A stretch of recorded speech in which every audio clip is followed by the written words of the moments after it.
Assalomu alaykum hurmatli talabalar. Men Yakubova Nargiza Rustamovna, Renessans ta'lim universiteti sport faoliyati kafedrasi katta o'qituvchisiman. Men bugun biokimyo fanidan sizlarga muskul ish faoliyatidagi bioenergetik jarayonlar haqida ma'ruza o'qib beraman. Ma'ruza rejasi.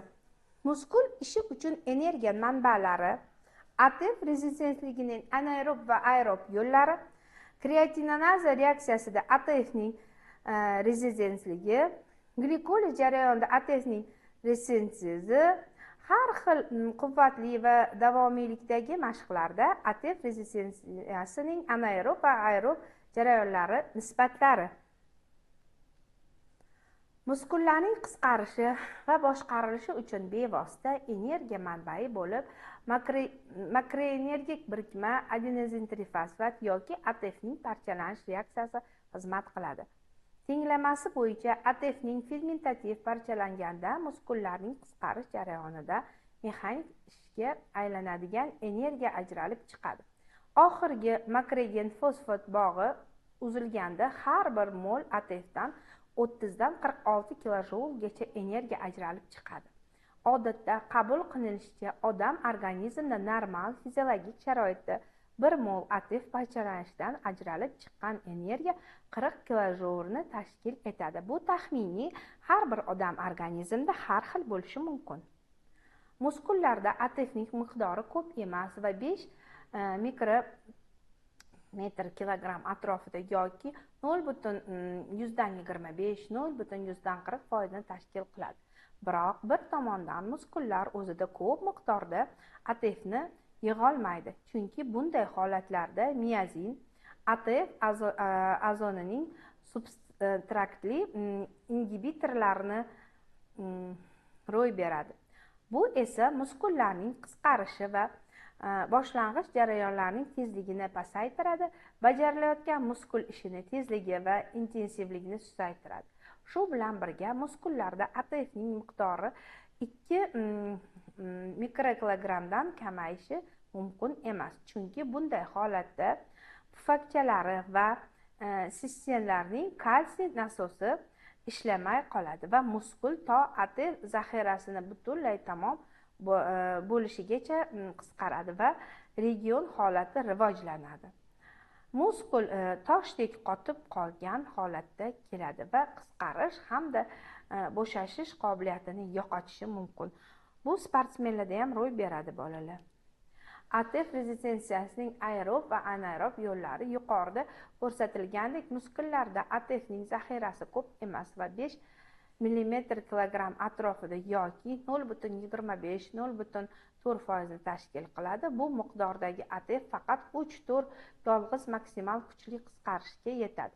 Shu bilan birga muskullarda mikroposiya usuli qo'llash yo'li bilan shu narsa aniqlandiki, ishlayotgan muskullarda ATFning konsentratsiyasi ishni boshlanishida bir oz kamayib, so'ngra o'zgarmasdan 1 darajada doimiy saqlanadi. Kreatin fosfatning konsentratsiyasi esa ish boshlanishi bilan keskin kamayadi. Sut kislotasining miqdori aksincha ko'payib boradi. Bundan shunday xulosa qilinadiki, muskul ish faoliyati davomida ishlayotgan muskullarda ATF qanday tezlik bilan sarflansa, taxminan shu tezlikda uning zaxirasi tiklanib turadi. Odamning siklik muskullarida ATFning rezistenslanishi mumkin bo'lgan 3 ta anaerob va 1 ta aerob jarayon borligi aniqlangan. Kreatinoza reaksiyasi alaktat anaerob jarayonda ATFning rezistensligi kreatin fosfat va ATFning perifosfatlanish hisobida amalga oshiriladi. Glikoliz jarayonida ATFning rezistensiyasi glyukoza yoki glyukogenni sut kislotasigacha fermentativ parchalanish jarayonida amalga oshadi.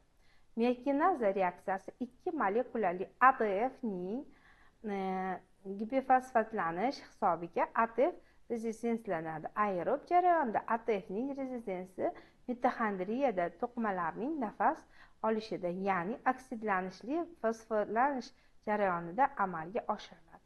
Muskul ish faoliyatida ATF rezistensiyani anaerob va aerob muskul ishi faoliyati, ATFning rezistentligi aerob va anaerob jarayonlarni miqdoriy baholash uchun 3 ta biokimyoviy kriteriyadan foydalaniladi. Quvvat kriteriyasi har bir jarayondagi energiya o'zgarishining tezligini ko'rsatadi. Hajm kriteriyasi energiya resurslarining umumiy zaxirasini ifodalaydi. Samaradorlik kriteriyasi esa berilgan jarayonda ajralgan umumiy energiya bilan ATFning rezistentlashga sarflangan energiyasini o'zaro nisbatini ko'rsatishi mumkin. ATFning rezistentligini aerob va anaerob mexanizmlar o'zlarining quvvat, hajm va samaradorlik parametrlari bilan bir-biridan ancha farq qiladi. Quyida muskulda ATFning barcha rezistentlik jarayonlari va ularni ishga tushish tartibini ko'rib chiqamiz. Kreatinaza reaksiyasida ATFning rezistensiyasi muskullarda ATFdan tashqari yana bitta makrogen birikma kreatinfosfat bo'ladi. Uning miqdori ATFnikidan 3-4 marta ko'p, ya'ni 15-16 mm/kg 338 ni tashkil qiladi. Har bir muskul faoliyatining boshida ATFning miqdori kamayishi bilan energiya ta'minotiga kreatinaza reaksiyasi kiritiladi. Glikoliz jarayonida ATFning rezistensiyasi 340. Muskul ishi faoliyatida kreatinaza reaksiyasining tezligi pasayib borishi bilan energiya ta'minoti jarayoniga glikoliz tobora ko'proq jalb qilinadi. Glikoliz jarayonida muskul ichidagi glikogenning zaxirasi va qondagi kirayotgan glyukoza fermentativ yo'l bilan 2 molekula pirozum yoki 2 molekula sut kislotasigacha parchalanadi. Glikoliz yoki glikogenni fosforilash yoki erkin glyukozani fosforilash boshlanishi mumkin. Glikoliz jarayonining ayrim reaksiyalarini katalizlaydigan fermentlarning ko'pchiligi SR membranalarda va sarkoplazmada joylashgan bo'ladi.